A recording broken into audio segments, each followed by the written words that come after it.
Hello dear all students, एक बार फिर से आप सभी लोग का नर्सिंग गुरुकुल के इस ऑनलाइन लर्निंग प्लेटफॉर्म पे स्वागत है। आप सभी लोग का रिजल्ट आ गया है। उम्मीद करेंगे जितने बच्चे स्टूडेंट्स होंगे सबका रिजल्ट अच्छा होगा। बता दें कि आप लोग रिजल्ट आने के बाद काफ़ी परेशान हो कि मेरा इतने नंबर पे होगा या नहीं होगा, कितना नंबर मुझे चाहिए, मुझे गवर्नमेंट कॉलेज मिलेगा या प्राइवेट कॉलेज मिलेगा। काफ़ी मन में कन्फ्यूजन बना हुआ है। लेकिन ये सोचो कि तुरंत मुझे सारी जानकारी एक बार में मिल जाए तो पॉसिबल नहीं है। आप लोग 10 जगह जाओगे और 10 तरह की चीज़ें, 10 तरह की किताब, 10 तरह की आपकी यहाँ पे बातें आपको देखने को सुनने को मिलेंगी। इसलिए बोलता हूँ किसी एक प्लेटफॉर्म, मैं नहीं बोलता कि नर्सिंग गुरुकुल को ही फॉलो करो, ठीक है। आप किसी प्लेटफॉर्म को फॉलो कर रहे हो तो आप एक प्लेटफॉर्म की सारी बातें, सारी इन्फॉर्मेशन आप फॉलो करोगे तो आपको कंफ्यूजन नहीं होगी, ठीक है। और मैं क्यों बोलूंगा कि आपके लिए नर्सिंग गुरुकुल का ओपिनियन, इसका जो एक्सपेक्टेड कट ऑफ होती है क्यों हमेशा सटीक होती है, क्योंकि हम लोग लगातार 4 सालों से यूनिवर्सिटी एंट्रेंस के बच्चों को, लगभग 2 लाख से अधिक बच्चों को हम लोग काउंसलिंग कर चुके हैं, उनको अपने ड्रीम कॉलेज, ड्रीम विश्वविद्यालय तक पहुंचा चुके हैं। इसलिए आप इस प्लेटफॉर्म में भरोसा कर सकते हो, ठीक है। चलिए फाइनली बता दें कि आप लोग को सीनेट का जो रिजल्ट आप लोग का आया उसके बाद आप लोग का यहाँ पे कौन कौन से डॉक्यूमेंट आपके लिए जरूरी है, ठीक है। कौन कौन से डॉक्यूमेंट आप रेडी कर लो जिससे कि आप लोग का यहाँ पे काउंसलिंग में, आपको एडमिशन में कोई भी प्रॉब्लम, कोई भी समस्या आपके साथ नहीं होगी।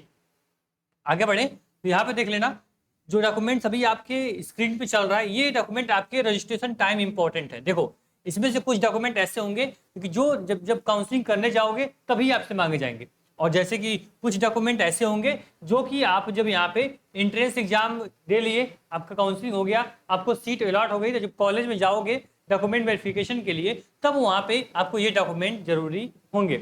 मैं दोनों बताऊंगा, ध्यान से चीजों को देखो। काउंसलिंग करते टाइम आपको देखो यहाँ पे आपको 10th एंड 12th की मार्कशीट आपके पास होनी चाहिए, कैरेक्टर सर्टिफिकेट आपके पास होना चाहिए, ठीक है। आपके पास टीसी, टीसी जानते हो, ट्रांसफर सर्टिफिकेट, यानी जहां से अपने क्लास 12th पढ़ रहे थे ना, आप क्लास 12th जब पढ़ ली होगी तो अपने स्कूल में जाना, ठीक है। अपने स्कूल में जाना और बोलना सर कि मेरा टीसी बना के दे दीजिए, क्योंकि यहाँ जरूरत लग सकती है, तो टीसी और माइग्रेशन अपना बनवा लेना। और कैरेक्टर सर्टिफिकेट भी आपका स्कूल से ही मिलने वाला है, ठीक है। स्कूल से ये दोनों सर्टिफिकेट आप लेके अपना एडवांस में रख लो। आपके पास 10th एंड 12th की मार्कशीट तो हो ही गई होगी। बात करें डोमिसाइल, ठीक है। अब डोमिसाइल सर्टिफिकेट आपके पास होना चाहिए भाई, कहाँ के तुम निवासी हो। निवास जानते हो, निवास, उसी को बोलते हैं डोमिसाइल। तो अब इसको क्या करो, निवास अपना बनवा कर रख लो जिससे कि आपको प्रॉब्लम ना हो। इसके बाद category certificate, category certificate means अगर आप ईडब्ल्यूएस के हो, EWS certificate, SC ST OBC के हो तो अपना कैटेगरी नया सर्टिफिकेट बनवा के रख लो, ठीक है। उसके बाद आपका पीएच एनसीसी या फिर एफएफ कोटा आपके पास हो, या फिर अगर आप फिजिकल हैंडीकैप्ड हो उसका डॉक्यूमेंट आपके पास होना चाहिए। अगर एनसीसी या फिर स्पोर्ट कोई भी कोटा आपका है, जो भी वेटेज लेना है आपको, उसका सर्टिफिकेट आपके पास क्या होना चाहिए, आपके पास रहना चाहिए।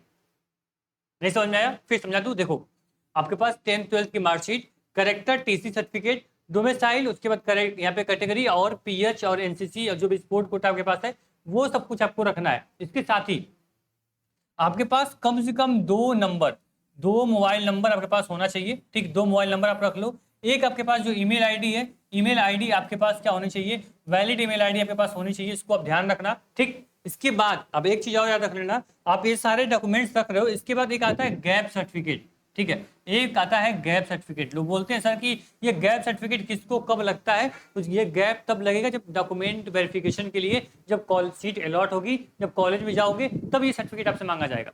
बात समझ में आई। तो यहाँ पे जो गैप किसको देना है, देखो कौन देगा। सपोज दैट कि 2025 में आपने क्या किया, 2025 में आपने 12th पास आउट किया, ठीक।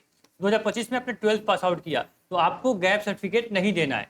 अगर कोई बच्चा ऐसा होगा कि जो 2024 में पास किया है, ठीक है, 2024 में पास किया है या फिर 2023 में, 2022 में पास किया 12th, तो इसको बताना पड़ेगा भाई कि मैं 1 साल कहाँ क्या कर रही थी। इसके लिए एक एफिडेविट बनता है, बहुत छोटा सा डॉक्यूमेंट है, कहीं बन जाएगा, आप गैप सर्टिफिकेट बनवा के रख लेना, ठीक। बात समझ में आई। तो ये डॉक्यूमेंट आपको लगने वाले हैं। साथ ही में अगर काउंसलिंग कराओगे तो आप सभी लोग को पता है कि 500 रुपीज आपको क्या लगने वाली है, सबसे इंपॉर्टेंट आपकी रजिस्ट्रेशन फीस लगने वाली है। इसके साथ सिक्योरिटी फीस में आपको 5000 लगेगा। इन टोटल 5500 रुपए आपके क्या लगने वाले हैं, 5500 रुपए आपके काउंसलिंग टाइम लगेंगे। अब ये 5500 बच्चे वही देंगे, ऐसा नहीं किसी का 10 नंबर आ गया तो वो क्या करेगा, वो 5500 देके काउंसलिंग करवा लेगा, नहीं भाई। आपको आइडिया लगना चाहिए ना कि मुझे प्राइवेट कॉलेज लेना है, मुझे कोई भी कॉलेज मिल जाएगा तो मैं एडमिशन ले लूंगा या ले लूंगी। तो आराम से आप लोग क्या करो, अगर आपका यहाँ पे 40 नंबर प्लस है तो आप लोग यहाँ पे काउंसलिंग में पार्टिसिपेट कर लो। आपको प्राइवेट कॉलेज या फिर आप लोग को जो आपका NIC अप्रूव कॉलेज है वो आपको आराम से मिल जाएगा। ठीक है, तो ये आपको समझना पड़ेगा। ठीक, तो यहाँ पे आप सभी लोगों को तब वही बच्चा 555 या 5500 रुपये पेमेंट करेगा जिसको कॉन्फिडेंस है कि मुझे कॉलेज मिल जाएगा। ये जो आपका 500 रुपये सिक्योरिटी फीस है जो कि आपके रिफंडेबल है, जो कि आपके रिफंड हो जाएगी, लेकिन रिफंड उस शर्त पे होगी जब आपको कोई सीट अलॉट नहीं होगी। बात समझ में आई? अगर आपको प्राइवेट कॉलेज मिल गया, अगर सोचोगे कि भाई मुझे नहीं लेना है, तो ये 5000 आप क्या होगा, बर्बाद हो जाएगा आपका। ठीक, अगर सीट अलॉट हो गई तो किसी भी कीमत पे आपको वहाँ एडमिशन लेना ही होगा, डॉक्यूमेंट वेरिफिकेशन करवाना ही पड़ेगा, तभी ये 500 रुपये आपके क्या होंगे, फीस में माइनस हो जाएंगे। बात समझ में आई? तो उसको आप ध्यान रखना। ठीक, तो ये थोड़ा कन्फ्यूजन बच्चों को रहता है, वो मैंने यहाँ पे क्लियर कर दिया सर। एक बार फिर बता दूं आप लोग को, जो आपका ये 5000 रुपये लगेंगे, ये आपकी जब सीट अलॉट नहीं होगी तभी आपके अकाउंट में रिफंड होंगे। ठीक, अगर प्राइवेट कॉलेज भी आपको मिल जाता है, ठीक है, अगर प्राइवेट कॉलेज भी मिल जाएगा तो भी ये आपकी फीस जो है ये रिफंड नहीं होगी। ठीक, चलो इसके बाद आता है सर, यहाँ पे सीनेट फॉर्म आपने भरा होगा तो प्रिंट आउट उसका आपके पास होगा। एडमिट कार्ड आप रखे रहना, एडमिट कार्ड बहुत ही इंपॉर्टेंट है। काउंसलिंग टाइम आपको जमा करना पड़ेगा, लगाना पड़ेगा। वेरिफिकेशन सीट, यहाँ पे चालान प्रिंट, मेडिकल फिटनेस, उसके बाद काउंसलिंग रजिस्ट्रेशन प्रिंट। यानी कि देखो, जो यहाँ पे आपका चालान प्रिंट हो गया, ठीक है, वेरिफिकेशन सीट हो गई और काउंसलिंग रजिस्ट्रेशन, ये आपको क्या करना है, ये जैसे काउंसलिंग करोगे इसका आपको पूरा प्रिंट आउट मिल जाएगा, इसको अपने पास रख लेना। मेडिकल फिटनेस जो है ये आप किसी भी आप डॉक्टर से, हॉस्पिटल से बनवा सकते हो, इजीली बन जाएगा। जो आपका चालान प्रिंट है, वेरिफिकेशन सीट है, ये जब आपकी सीट अलॉट हो जाएगी ना, तो आपको सीट वेरिफिकेशन के लिए एक आपको डॉक्यूमेंट दिया जाएगा, एक आपको लेटर मिल जाएगा ऑनलाइन ही के साथ, जो हमने यहाँ पे 50,000 जो भी फीस हमारी है, फीस हमने क्या की है, पेमेंट की है, तो जो उसकी फीस रिसिप्ट होगी वो चालान होगी, तो वो आपको मिल जाएगा। और वेरिफिकेशन सीट यानी मुझे सीट किस कॉलेज में मिली है, उस कॉलेज में जो सीट अलॉट होगी उसका आप स्लिप लेके रखे रहोगे, जो कि डॉक्यूमेंट आप जब यहाँ पे जाओगे वहाँ पे वेरिफिकेशन के लिए, डॉक्यूमेंट वेरिफिकेशन के लिए कॉलेज पे, तब ये डॉक्यूमेंट आपके लिए इंपॉर्टेंट होंगे। ठीक, तो अभी क्या है, काउंसलिंग टाइम, आपको वेरिफिकेशन सीट की जरूरत नहीं है, चालान प्रिंट की जरूरत नहीं है, मेडिकल फिटनेस की जरूरत नहीं है, और आपको काउंसलिंग रजिस्ट्रेशन की जरूरत नहीं है। ठीक है, ना ही आपसे एडमिट कार्ड मांगेगा, ना ही आपसे फॉर्म मांगेगा सीनेट का। कब? जब अभी काउंसलिंग करोगे। ठीक, काउंसलिंग किसको करना है, क्या मेरा एडमिशन होगा या नहीं होगा, उसके लिए मैं अभी डिटेल वीडियो बनाऊंगा। ठीक है, आप चैनल को सब्सक्राइब कर लेना। आप कितने नंबर पे आपको प्राइवेट मिल जाएगा, कितने नंबर पे आपको यहाँ पे गवर्नमेंट कॉलेज मिल जाएगा, आपको कॉलेज मिलेगा नहीं मिलेगा, उन सभी मुद्दों पे हम आके आपसे बात करेंगे। ठीक है, अब इस वीडियो का मेन मोटिव हमारा था आपको डॉक्यूमेंट बता देना सर कि आप ये डॉक्यूमेंट तैयार करके रख लो। तो फिर समराइज कर दूं, इससे कोई डॉक्यूमेंट आपसे छूटे ना।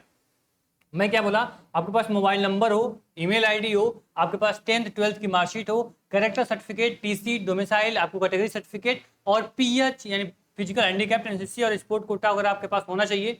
साथ ही में आपको 500 रुपये प्लस 5000 रुपीज आपके पास होना चाहिए काउंसलिंग कराने के लिए। अगर पैसा ही नहीं होगा और क्या करोगे, आप ये सब डॉक्यूमेंट लेके रखे रहोगे तो कोई फायदा इससे आपका होने वाला नहीं है।